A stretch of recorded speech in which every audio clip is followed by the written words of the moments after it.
Spain ने Argentina को हराकर फीफा विश्व कप 2026 का खिताब अपने नाम कर लिया है। मैदान पर यह मुकाबला फुटबॉल के इतिहास का एक यादगार फाइनल बन गया, लेकिन इस जीत के बाद दुनिया भर में एक और चर्चा तेज हो गई है। वो चर्चा है स्पेन और अर्जेंटीना की मौजूदा सरकारों की अलग अलग विदेश नीतियों की, खासकर ऐसे समय में जब मध्य पूर्व में इजराइल, ईरान और अमेरिका के बीच तनाव लगातार बढ़ा हुआ है। दोनों देशों का राजनीतिक रुख भी अंतर्राष्ट्रीय बहस का हिस्सा बना हुआ है। स्पेन और अर्जेंटीना की टक्कर सिर्फ दो मजबूत फुटबॉल टीमों की नहीं थी, बल्कि कई विश्लेषकों ने इसे दो अलग अलग कूटनीतिक सोच वाले देशों के बीच मुकाबले के रूप में भी देखा। दोनों देशों की मौजूदा सरकारों की नीतियों ने इस फाइनल को भू राजनीतिक नजरिए से भी चर्चा का विषय बना दिया। अर्जेंटीना के राष्ट्रपति जेवियर माइली खुद को अमेरिका और इजराइल का सबसे मजबूत सहयोगी बताते रहे हैं। उन्होंने कई मौकों पर इजराइल के प्रधानमंत्री बेंजामिन नेतन्याहू की खुलकर तारीफ की है और गजा युद्ध के दौरान भी इजराइल के समर्थन में अपनी सरकार का रुख स्पष्ट रखा।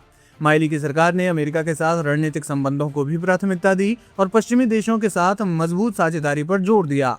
वहीं दूसरी ओर स्पेन की सरकार ने गजा युद्ध के दौरान इजराइल की सैन्य कार्रवाइयों पर लगातार सवाल उठाए। स्पेन ने युद्ध विराम, मानवीय सहायता और अंतर्राष्ट्रीय कानूनों के पालन की मांग की। यही वजह है कि कई मौकों पर स्पेन का रुख अमेरिका और इजराइल से अलग दिखाई दिया। स्पेन ने फिलिस्तीनी नागरिकों की सुरक्षा पर विशेष जोर दिया और संघर्ष के शांतिपूर्ण समाधान की भी वकालत की। सिर्फ फिलिस्तीन ही नहीं, बल्कि ईरान के मुद्दे पर भी स्पेन का दृष्टिकोण अमेरिका और इजराइल से अलग रहा है। जहां अमेरिका और इजराइल लंबे समय से ईरान पर कड़े प्रतिबंधों और जरूरत पड़ने पर सैन्य कार्रवाई की बात करते हैं, तो वहीं स्पेन ने बार बार कहा है कि मध्य पूर्व के संकट का समाधान युद्ध नहीं बल्कि बातचीत और कूटनीति से निकाला जाना चाहिए। स्पेन ने ईरान पर सैन्य हमलों का विरोध किया और तनाव कम करने की अपील की। हालांकि उसने ईरान की ओर से किए गए मिसाइल हमलों और क्षेत्रीय तनाव बढ़ाने वाली गतिविधियों की भी आलोचना की है। यानी स्पेन का रुख किसी एक पक्ष का समर्थन करने के बजाय कूटनीतिक समाधान पर आधारित रहा है।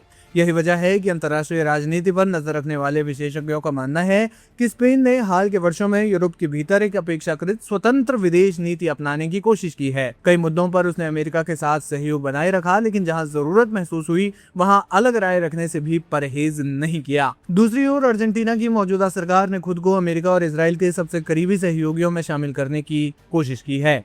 ऐसे में फीफा विश्व कप का ये फाइनल खेल के मैदान से निकलकर राजनीतिक चर्चाओं तक पहुंच गया। सोशल मीडिया पर भी बड़ी संख्या में लोग दोनों देशों की विदेश नीति की तुलना करते नजर आए। हालांकि ये याद रखना जरूरी है कि खिलाड़ियों का प्रदर्शन, टीम की रणनीति और खेल का परिणाम पूरी तरह खेल के आधार पर तय होता है। किसी की विदेश नीति या राजनीतिक विचारधारा का मैदान पर खेले गए मैच के नतीजों से कोई प्रत्यक्ष संबंध नहीं होता। कुल मिलाकर दोनों देशों की विदेश नीतियों की भी अब खूब चर्चा हो रही है। ऐसे में स्पेन का जीतना अमेरिका और इजराइल के लिए भी एक झटका माना जा रहा है।